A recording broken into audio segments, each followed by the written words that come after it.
Ako spraviť takýto pop-či efekt za pár minút? Chod najprv na stránku talkcomment.com, kde si vytvoríš falošný komentár a vytlač si ho.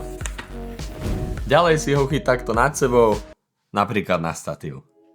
Potom natoč záber, ako ho odoberieš, ale nezabudni zachytiť záber aj bez komentára a bez statívu. Hoď obe videá do CapCutu, zo záberu bez statívu urob zmrazený záber a daj nad pôvodnú vrstvu. Predĺž ho tak, aby zodpovedal dĺžke záberu s odobratím komentára. Označ pridanú vrstvu a prejdi na maskovanie. Zvol horizontálne maskovanie a posuň ho medzi postavu a statív s komentárom. Natiahni prechod pre hladké prelínanie. Zduplikuj prvý záber a presuň ho do tretej vrstvy. Odstráň pozadie tak, aby ostal iba komentár. A nakoniec tam už vložíš grafiku komentára. Presuň ho do štvrtej vrstvy, zmeň veľkosť grafiky tak, aby zodpovedala tlačenej verzii vo videu. Následne ho orež tak, aby zmizla hneď, ako chytíš papierový komentár. Zduplikuj tretiu vrstvu a presuň ju do 5. vrstvy a orež ju tak, aby bola rovnako dlhá ako štvrtá vrstva. A na záver už len odstráň pozadie na 5. vrstve tak, aby ostala iba ruka.